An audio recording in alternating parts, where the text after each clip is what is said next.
जितेंद्र मुनि जी महाराज साहब के पावन चरण कमलों में हार्दिक भावना वंदन नमन। पाठ पर विराजमान तपस्विरतन श्री प्रभु मुनि जी महाराज साहब के चरणों में वंदन।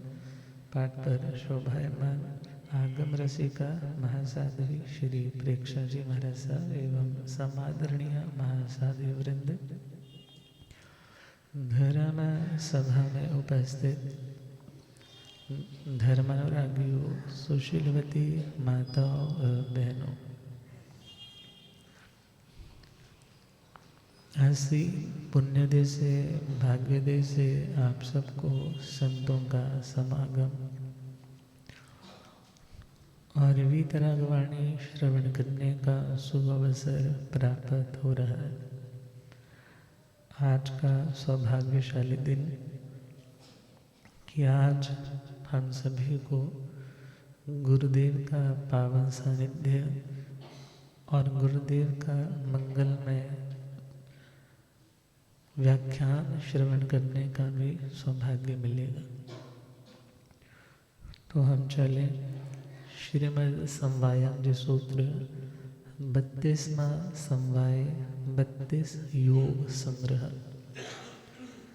32 उन बातों का संग्रह है जिन बातों का जीवन में आचरण आत्मा को महान आत्मा और आत्मा को महान आत्मा से परम आत्म दशा तक पहुंचाने में समर्थ है। यदि हम पूछें कि कोई व्यक्ति परमात्मा क्यों बनना चाहता है, तो उसका साधारण सा उत्तर कि मैं दुनिया के झंझटों से अब मुक्ति चाहता हूँ। परम आत्म का मतलब आत्मा की वो शांत अवस्था, वो विशुद्धतम पर्याय जहाँ पर कोई कर्म नहीं, कर्म की कोई माया नहीं, और जब कर्म नहीं तो कोई कार्बन शरीर नहीं, मीन्स शरीर नहीं तो शारीरिक कोई वेदना नहीं, कोई रोग नहीं, कोई शोक नहीं, और समस्त दुखों से मुक्त अवस्था का नाम है परमात्मा अवस्था। तो उस लेवल तक पहुंचने के लिए ये 32 इंग्रेडिएंट्स हैं, ये 32 ऐसी चीज़ें हैं जिनकी ज़िंदगी में इनटेक करने से, इम्बाइब करने से, उन्हें ट्रांसलेट करने से आत्मा खुद में ही परमात्मा को प्रकट कर सकता है। तो हम चले, आज का हमारा टॉपिक है संवेग। क्या शब्द है? संवेग। दुनिया में कभी कभी डरना अच्छा होता है और कभी कभी डरना अच्छा नहीं होता। वैसे जो सामान्य डर है वह भय मोहनीय कर्म के उदय भाव में डर लगता है। मगर अब बात आती है कि किससे डरना धर्म का अंग है और किससे डरना धर्म से दूर लेकर के जाता है। क्योंकि दर्शन के जो आचार आते हैं, सम्यक्तों के जो आचार आते हैं, उसमें उस सम्यक्तों को दूषित करने वाला पहला ही पॉइंट है शंका। कौन सा है? शंका का एक मतलब तो डाउट भी होता है और शंका का एक मतलब भय भी होता है। व्यक्ति कहता है ना, मैं शंकित हूँ। मैं कैसा हूँ? शंकित हूँ, मुझे ऐसा होने की आशंका है।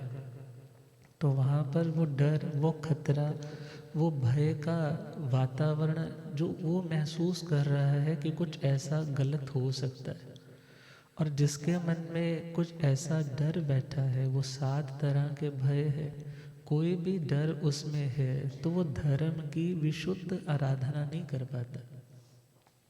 तो वहाँ पर तो प्रभु ने कहा कि डरना नहीं, अर्थात निर्भय होकर के संयम की, तप की आराधना करना।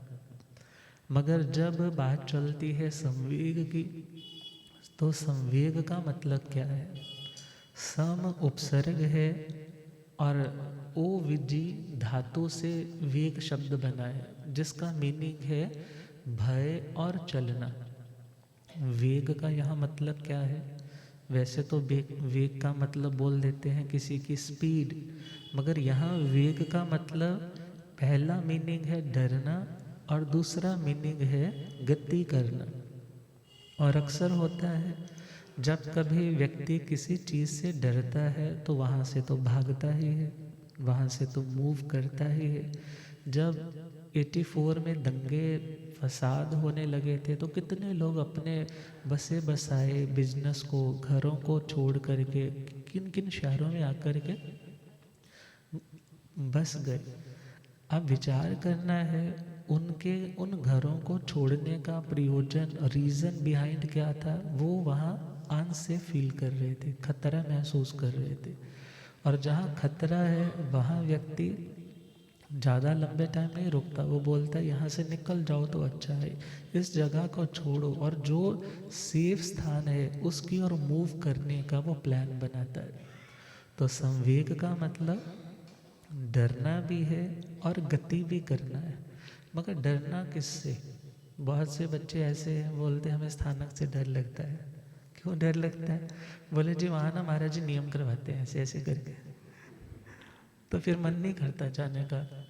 वो बोलते हैं 5 समय के हफ्ते में करनी है, वो बोलते कंदमूल नहीं खाना है, इतने दिन ये उपवास इत्यादि करना है, पक्की के पक्की तुम प्रतिक्रमण बोल बोल करके कर लो।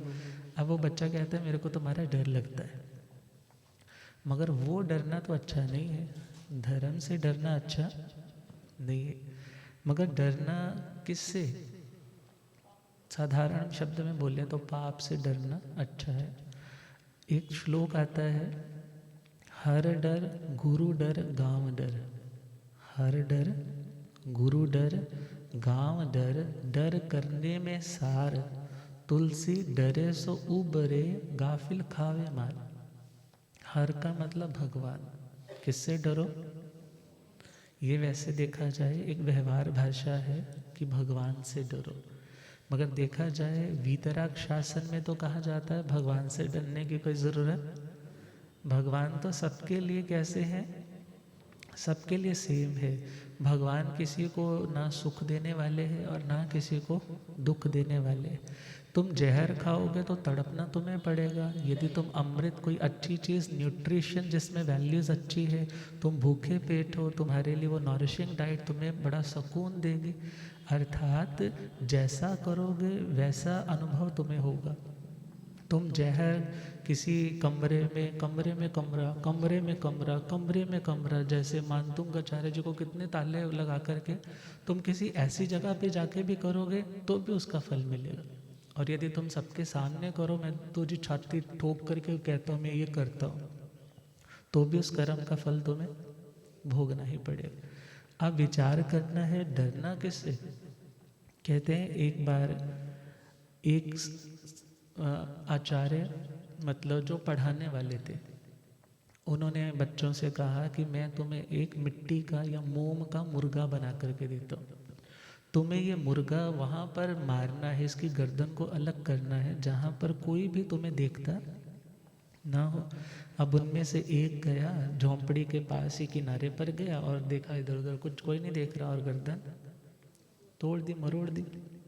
दूसरे वाला सोच रहा है इधर उधर तो अभी तो ये वृक्ष देख रहे हैं, ये पक्षी देख रहे हैं, कोई भी आकर देख सकता है। वो किसी गुफा में चला गया और उस गुफा में अंधेरा ही अंधेरा। वो सोचता है मेरे को भी नहीं दिख रहा तो ये, और यहाँ पर कोई देखने वाला भी नहीं। उसने वहाँ जा कर के उसका गर्दन मरोड़ दी।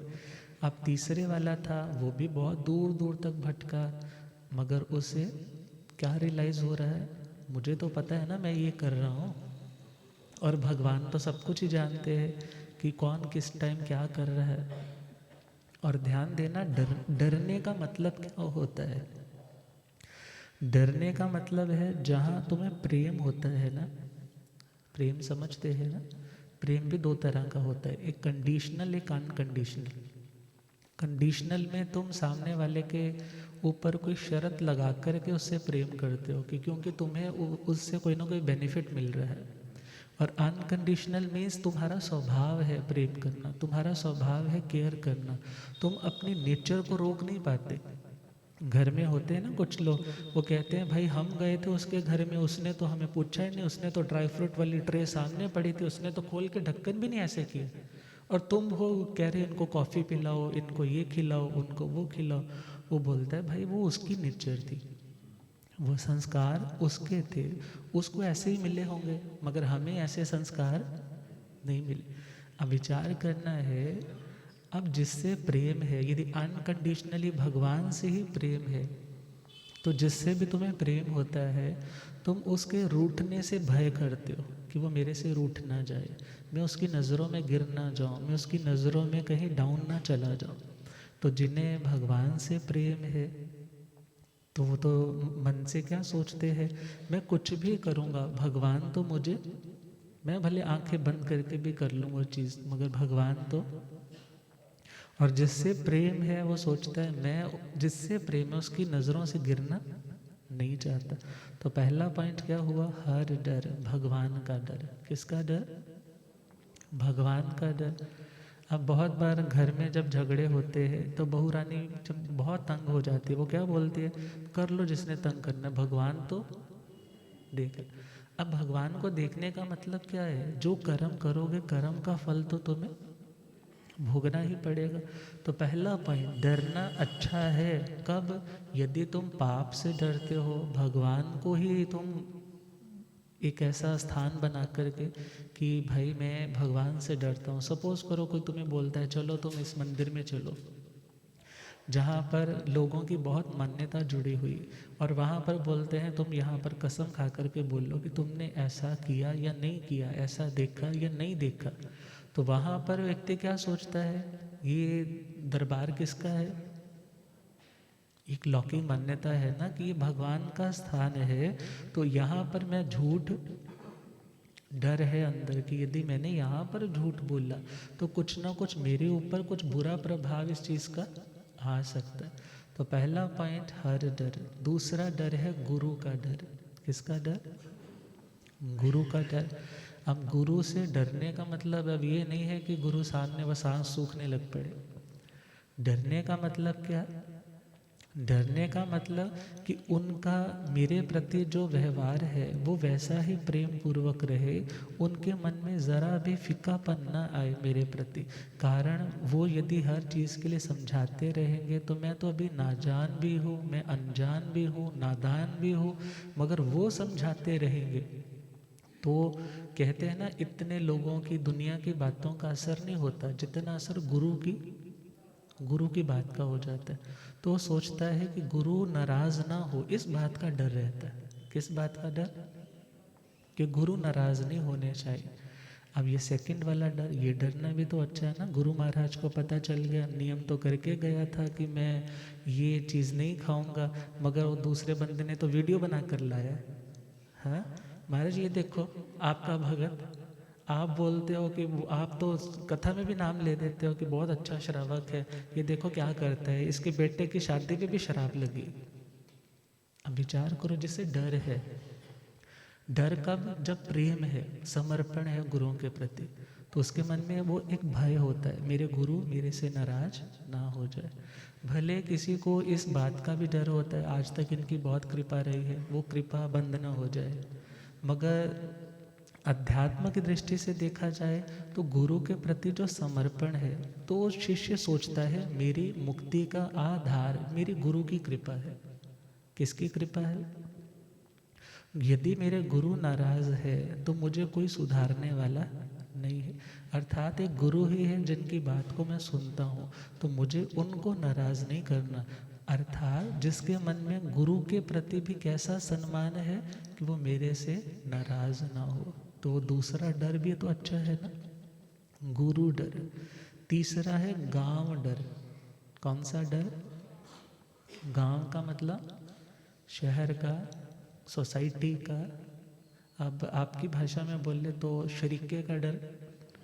हाँ, तो बोलते हमारा शरीक का तो सबसे बुरी चीज़ होती, जो कोई शत्रु भी नहीं ना करता, वो कौन कर देता है, मगर ध्यान देना है, तुम्हारे मन में यदि डर होगा ना, एटलीस्ट तुम कुछ गलत नहीं करोगे। कहते हैं ना, निंदक नियरे राखिए आंगन कुटी सवाए, बिन पानी बिन बिन साबुन बिन, हाँ, बिन साबुन बिन कुछ भी बोल लो, बिन साबुन बिन क्रीम के निर्मल करे सभा। नहीं, यदि तुम्हें क्लीन करने वाला कोई है, तुम्हारी गलतियों को बताने वाला कोई है, भले वो क्रिटिसाइज करके पब्लिसाइज्ड भी कर रहा है, मगर वो कौन है? तुम्हारा शरीका बोल लो, तुम्हारा शहर बोल लो, तुम्हारा गली मोहल्ला बोल लो। पुराने टाइम में तो शाम का टाइम होता ना, तो औरतें मंजी डा करके गली में बैठ जाते थे, सब्जियां भी करती रहती और सारी गली मोहल्ले का भी पोस्टमार्टम करती रहती। तेरे को पता चला उसका ऐसा हुआ, तेरा ऐसा हुआ। अब बंदा सोचता है कि भाई वहाँ पर बात चली गई ना, तो पूरे शहर में बात। और आजकल तो बड़े आराम से व्हाट्सएप, इतने सारे आपके ग्रुप्स बने हुए हैं, एक थोड़ी सी शॉट मिलता है तो सारी दुनिया में घूम जाता है। अर्थात यदि डर होगा कि मैं कुछ ऐसा नहीं करूँ जिसके कारण बदनामी का सामना करना पड़े, तो व्यक्ति के सपोज कभी कदम बढ़ भी रहे थे गलत ट्रैक पर जाने के लिए, कुछ गलत करने के लिए, मगर उसी टाइम उसके कदम क्या हो गए? रुक गए। ये रुकना, ये डरना अच्छा है, ये रुकना और डरना बुरा नहीं है। तो संवेग का मतलब दो मीनिंग दिए। संवेग अर्थात डरना भी और बढ़ना भी। अर्थात बुराई से डरेंगे तो बुराई से रुक जाएंगे, बढ़ना किसकी ओर? अच्छाई की ओर। किसकी ओर बढ़ना? अच्छाई की ओर। और संवेग शास्त्रीय शब्द है, तो समवेग, सम का मतलब बैलेंस्ड, सम का मतलब बैलेंस्ड, एक संतुलित वेग। संतुलित का मतलब जैसे एक व्यक्ति बहुत ओवर स्पीड के साथ गाड़ी चलाता है, अब ओवर स्पीड के साथ चलाएगा तो कभी प्रॉब्लम हो सकती है, कभी भी हो सकती है। और यदि बहुत धीमे धीमे चलाता है, बहुत ही धीमे धीमे 10 की स्पीड पे गाड़ी चला रहा है, तो बाकियों को भी तो प्रॉब्लम होगी और आगे वाले भी बोलेंगे, साथ बैठने वाले भी बोलेंगे। मगर एक बैलेंस्ड, एक एवरेज स्पीड पे चलता है तो किसी को कोई प्रॉब्लम नहीं, और अपनी साइड में चलता है, अपने लक्ष्य का उसे ध्यान है कि मुझे यहाँ तक पहुँचना है। रास्ते में बहुत कुछ आता है, कभी खड्डा आ रहा है तो खड्डे से बचा करके चलता है, कभी और डिस्ट्रैक्शन आती है, रुकावट आती है, वहाँ से बचा करके चलता है। अर्थात जो उसका रूट है, उस रूट से जितने भी अलग अलग जगह है जो उसे डिस्टर्ब करने वाली है, डिस्ट्रैक्ट करने वाली, उन सब से बचना, और जो देखा जाए उसकी मंजिल है उसकी ओर बढ़ते चले जाना। डरना और बढ़ते चले जाना। डरना किससे? वैसे तो डर उनको लगता है ना जिनकी वो करवाया नहीं होता पोल्यूशन वाला। जब चंडीगढ़ जैसे शहर में चले जाए और सपोज करो अब हेलमेट नहीं है, तो सोचते हैं रास्ते में मामा जी खड़े होंगे, हाँ कहीं चालान ना कट जाए, जेब में पैसा भी नहीं है, क्या बोलेंगे? वहाँ पे भी तो डरते हैं ना कि चलो वो सामने है, अब अभी हेलमेट यदि नीचे रखा हुआ तो तब तो टांग लेते हैं सिर पे, मगर अदरवाइज। अर्थात डरना और बढ़ना, दोनों चीज़ें। किससे डरना? नुकसान से डरना, और किसकी ओर बढ़ना? लाभ की ओर बढ़ना। अब आत्मा का नुकसान किस में है? आत्मा का नुकसान किस में है? आत्मा का लाभ, बेनिफिट किस में है? तो भगवान की भाषा में कहे तो दुनिया के जितने भी भोगों के साधन है, ये क्षण मित्त सुखा बहु काल दुखा, ये थोड़ी देर का आनंद है, इसमें कितना पुण्य हमारा बर्बाद हो जाता है। और जैसे दिया जलाने के लिए तेल चाहिए, दिया जब जलता है तो रोशनी तो देता है, मगर साथ साथ कालीमा, वो जिसका काजल बन जाता है, कालीमा कितनी छोड़ जाता है। ऐसे ही जब जिंदगी में कुछ उजाला हमें लग रहा है, सब कुछ स्पिक एंड स्पैन है, सब कुछ चमक दमक है, जिंदगी में ये सब कुछ होना चाहिए, अब मटेरियलिस्टिक चीज़ें सारी है, मगर ध्यान देना है इतना कुछ मिल रहा है तो वहाँ कौन सा तेल कंज्यूम हो रहा है? पुण्य का। कौन सा तेल कंज्यूम हो रहा है?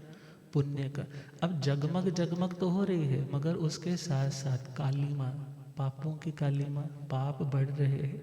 और ध्यान देना, यदि नया तेल नहीं डाला जा रहा, नए तेल की इन्वेस्टमेंट नहीं की जा रही कि भाई मेरे पास तो अभी भरा पड़ा है बर्तन, मैं रोज रोज उसमें कुछ ना कुछ डाल रहा हूँ, जैसे ही थोड़ा कम होता है मैं ऐसे डाल दूँगा, मगर इसमें तो नहीं डाला जा रहा। लाइट उसकी प्रॉपर ली जा रही है, पुण्य तो पूरा भोगा जा रहा है, कभी गोवा का ट्रिप जा रहा है, कभी वहाँ जा रहे हैं, कभी ये खाना है, कभी वो पहनना है, मगर उससे हो क्या रहा है? पुण्य बढ़ रहा है, पाप बढ़ रहा है? पाप बढ़ रहा है। और एक टाइम ऐसा आता है कि यदि तो उसी जन्म में उसका सपोज पुण्य जवाब दे गया तो तभी दिवाला निकल जाता है। और किसी किसी का लास्ट वाले टाइम में बहुत तड़पते छटपटाते हुए प्राण निकले, पुण्यहीन हो गया, और अगले भव में सपोज कहीं पैदा भी हुआ है तो वहाँ पर ऐसे दीनहीन कुलों में पैदा हुआ जहाँ कोई उसे पूछने वाला नहीं है। अर्थात संवेग का मतलब उस मार्ग की ओर बढ़ना जो डील प्रॉफिटेबल हो, उस डील को करना जिसमें हमें लाभ हो सके। और आत्मा का लाभ किसमें है? जिसमें उसकी शांति की बढ़ोतरी हो सके, उसका ज्ञान बढ़ सके, उसकी श्रद्धा बढ़ सके, उसका चारित्र खिल सके। अर्थात यदि इनकी ओर पराक्रम किया जा रहा है तो वो बढ़ना अच्छा है। और जहाँ पर पाप की बातें हैं, कोई बुलाने भी आता है, बोलता नहीं भाई मेरा मन नहीं। राजा परदेसी जब तक तो दुनिया में रचा पचा था तब तक तो सारे पाप कर रहा था, मगर जब जागृत हुआ, वैराग्य ऐसा आया है अंदर से, अब वो सूर्यकांता रानी आती है, भोगों के निमंत्रण भी देती है, मगर अब वहाँ से तो क्या लगता है? उदासीनता, डर लगता है, नहीं अब ये चीज़ों में अपना पुण्य बर्बाद नहीं करना, अपना आत्म भाव मलिन नहीं करना, मुझे शुद्ध दृष्टि से आगे बढ़ना है। महाशतक जी की अर्धांगिनी रेवती, महाशतक उपासक दशांग जी में 8वां अध्ययन आता है। और वो रेवती कैसी थी? घर वाला तो कैसा है? साधु पुरुष, धर्मात्मा, सज्जनात्मा। और घरवाली कैसी है? सब कुछ चलने दो, शराब भी, कबाब भी, हर दुनिया का जो बुरा से बुरा काम है सारे उसके अंदर है।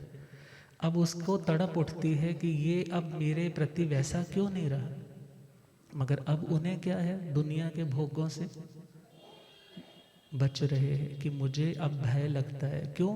क्योंकि अब मुझे उस शाश्वत सुख की अभिलाषा है जिसके आने के बाद वो कभी जाए नहीं। अर्थात जब दुनिया से भय लगने लग जाए, मोक्ष की अभिलाषा जागृत होने लग जाए, उस समय आत्मा की दशा का नाम है संवेग की दशा। कौन सी दशा? जब तक तो घर बहुत अच्छे से चल रहा है ना, कोई प्रॉब्लम नहीं आ रही है, बच्चे भी कहना मान रहे हैं, बहुएं भी कहना मान रही है, फैक्ट्री भी अच्छे से चल रही है, शरीर भी ठीक ठाक चल रहा है, 1-2 दवाइयाँ लगी हैं, बस अच्छे से चल रहा है, रेपुटेशन भी अच्छी है, तब तक तो शायद धर्म के प्रति इतना झुकाव नहीं होता। मगर जब ज़िंदगी में कोई ना कोई प्रॉब्लम आती है, बच्चे की शादी नहीं हो रही, शादी हो गई, खटपट रोज रहती, फैक्ट्री में कभी कोई मशीन ख़राब है, कभी कोई मशीन ख़राब है, पैसे लोग ले जाते हैं वापस नहीं कोई कर रहा, करोड़ों का घाटा पड़ गया है।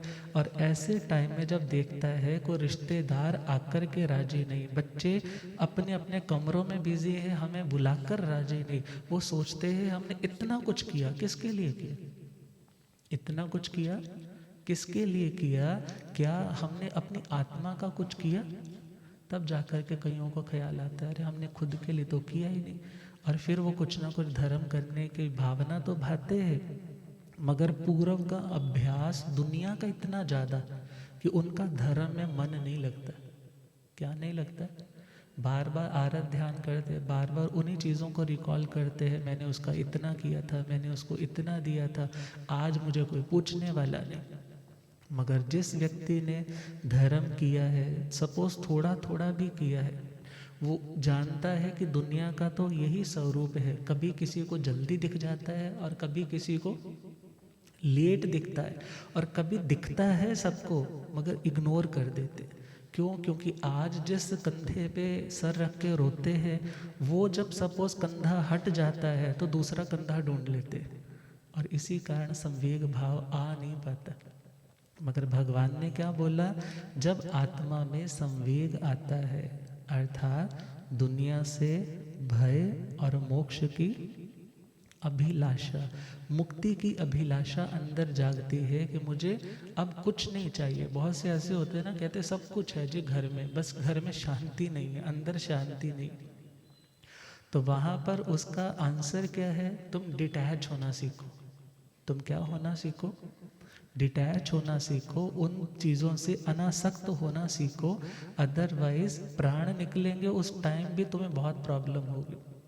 मगर यदि आज ही तुम्हें अवेयरनेस आ गई कि दुनिया का कोई भी संबंध शाश्वत नहीं, भले सुंदर से सुंदर मकान, सुंदर से सुंदर कपड़े, सुंदर से सुंदर पत्नी, सुंदर से सुंदर बच्चे, कोई भी तुम्हारी आध्यात्मिक साधना में, उसे बढ़ाने में देखा जाए कोई कारण नहीं बनेगा। तुम्हारी जिंदगी में तुम्हारी उन्नति का कारण वो संवेग का भाव बनेगा।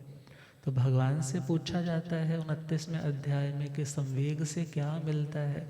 तो भगवान फरमाते हैं कि जब संवेग आता है तो आत्मा के अंदर अणुत्तर धर्म श्रद्धा जागृत होती। कैसी धर्म श्रद्धा? अणुत्तर। अणुत्तर का मतलब है जिससे ऊपर आज तक श्रद्धा आई नहीं थी। मीन्स उसका अब धर्म में ऐसा मन लगता है, दुनिया से वो किनारा करता है कि भाई मैंने बहुत धोखे खा करके देख लिए, दुनिया में बहुत लोगों का करके देख लिया, अब अपना भी संवारने दो। अब जब अपनी बारी आती है तो वो सोचता है कि मेरी आत्मा का कल्याण होगा तो कैसे होगा। अब जब संवेग आया है तो संवेग से उसके अंदर धर्म के प्रति श्रद्धा, विश्वास, रुचि, इंटरेस्ट, इंक्लिनेशन बहुत बढ़ने लग जाता है। और जब बढ़ता है तो उसको बहुत इंटरेस्ट आता है कि मेरा मन अब लग रहा है, मैं धर्म कर रहा हूँ, मेरा मन टिक रहा है, अब मेरे को किसी से शिकवे शिकायतें नहीं आ रही, बल्कि मैं सोच रहा हूँ कि जितना जिसने लेना था वो लेकर के चला गया, जितना मेरे को मिलना था वो मेरे को मिल गया, अब मेरे को खपने की ज़रूरत नहीं। और जब अणुत्तर धर्म श्रद्धा जागृत हुई, धर्म के प्रति दृढ़ आस्था जागृत हुई, तो भगवान कहते हैं कि उस दृढ़ आस्था से उसका एंड रिजल्ट क्या मिला कि उस आत्मा ने अनंतानुबंधी के जो कषाय है उनको क्षीण कर दिया। अनंतानुबंधी का मतलब जो अनंत संसार परिभ्रमण का अनुबंध कॉन्ट्रैक्ट कर देते। एक मीनिंग तो यह आया।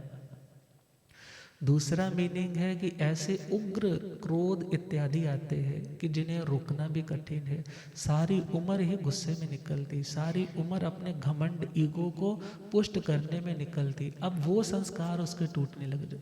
गुरुदेव पता है, हो रब मेरा सतगुरु बन के आया मैनू,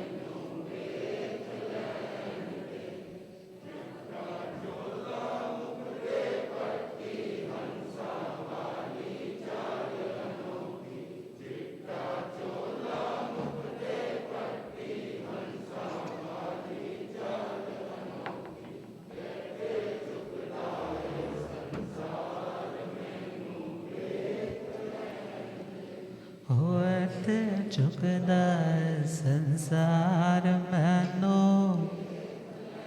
हो रब मेरा सतगुरु बन के आया मैनो,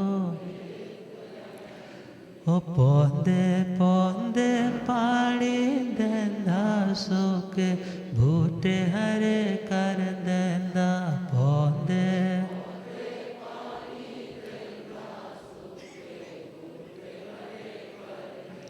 हो केड़ा माले बन के आया मैनू वेख लैन दे, हो केड़ा माले बन के आया, हो रब मेरा सतगुरु बन के आया मैनू।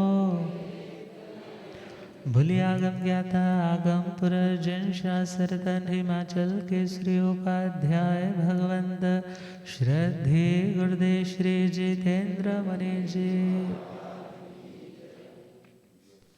तो बड़े सौभाग्य से आज लग रहा है ये बगिया हरी भरी, और जब खुद माली घर पहुंच जाए तो ऐसा लगता है कि अब सब कुछ मिल गया। तो और अभी व्यवधान ना डालते हैं, बस 2-4 मिनट में कंप्लीट करें अपनी बात को। अनंतानुबंधी के कषाय वो टूटने लग जाते। अनंतानुबंधी का मतलब, जब सपोज अभी क्रोध आया, बहुत उग्र आया, और जब इतना उग्र आया सेकेंड टाइम उससे भी ज़्यादा उग्र आया, थर्ड टाइम उससे भी उग्र आया, और ये सारी उम्र भर ऐसा ही चलता रहा। खपते खपते ही सारी जिंदगी निकल गई। ध्यान देना है, यदि हमारी जिंदगी कुड़ते हुए निकल रही है तो अच्छी नहीं है। कड़ते हुए निकले तो अच्छी है, कुड़ते हुए निकले तो अच्छी नहीं है। अब जिसके अंदर धर्म के प्रति इतनी श्रद्धा जाग जाती है तो अब उसके अंदर वो कषाय भी कम मंद होने लग जाते।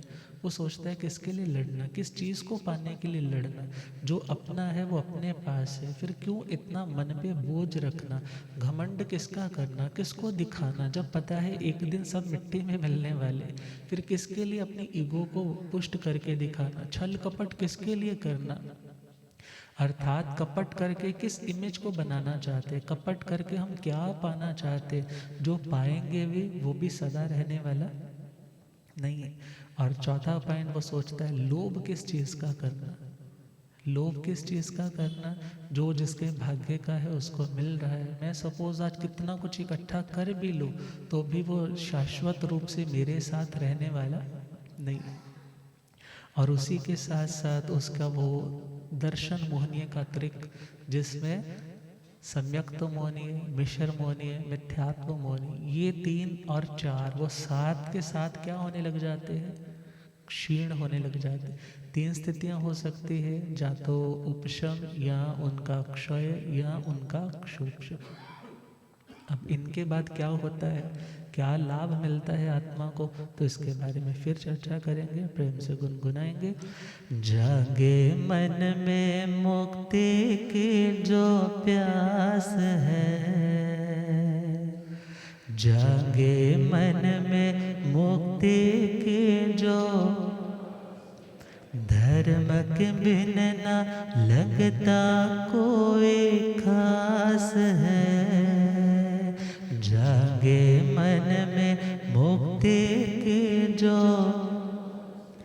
धर्म के बिन न लगता कोई, जिन वचनों पे बढ़ता जब विश्वास है, मुक्ति मंजिल हो जाती तब पास है। जिन वचनों पे बढ़ता जब विश्वास है, मुक्ति मंजिल हो जाती तब, हाँ पास है जी पास है संवेग इसका नाम।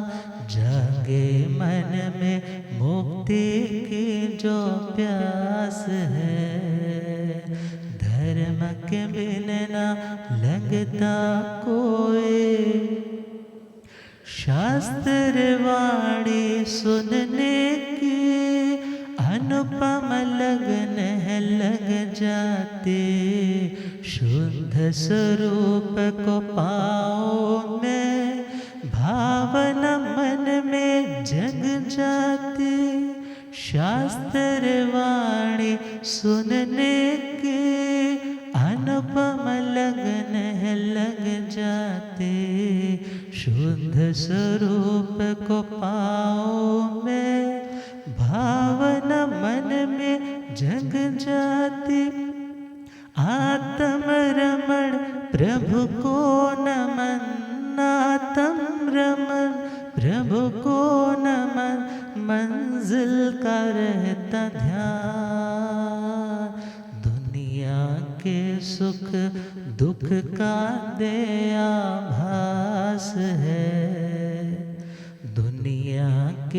सुख दुख का दे आभास, हो संवेग से आत्म गुण विकास है, विकास है, विकास है, संवेग इसका नाम। जागे मन में मुक्ति की जो, धर्म के बिन न लगता कोई खास है। जागे मन में मुक्ति की जो प्यास है, धर्म के बिन न लगता कोई। जब धर्म खास लगने लग जाए ना, सबसे इम्पोर्टेंट, जवाई राजा से भी इम्पोर्टेंट लगने जाए, इट मीन्स आत्मा मुक्ति की ओर जरूर जल्दी जल्दी पहुँचेगी। गुरुदेव पधारे, तो गुरुदेव अपने श्रीमुख से मंगल में हमें जिन वाणी का प्रसाद दे, इन्हीं शुभ भावों के साथ ओम।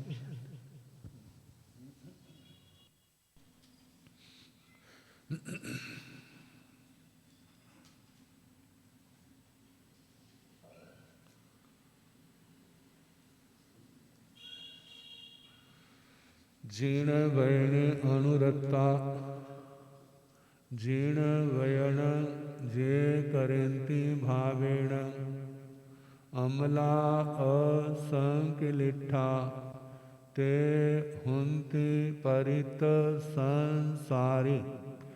बोलिए भगवान महावीर। सबकी आवाज ठीक तरह नहीं आई, तो चीखना नहीं, आराम से बोलना।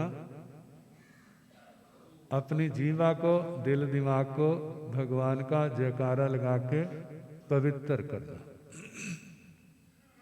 श्रद्धा भक्ति प्रेम से बोलिए भगवान महावीर। अच्छा लगा नहीं? पहले बोल देते,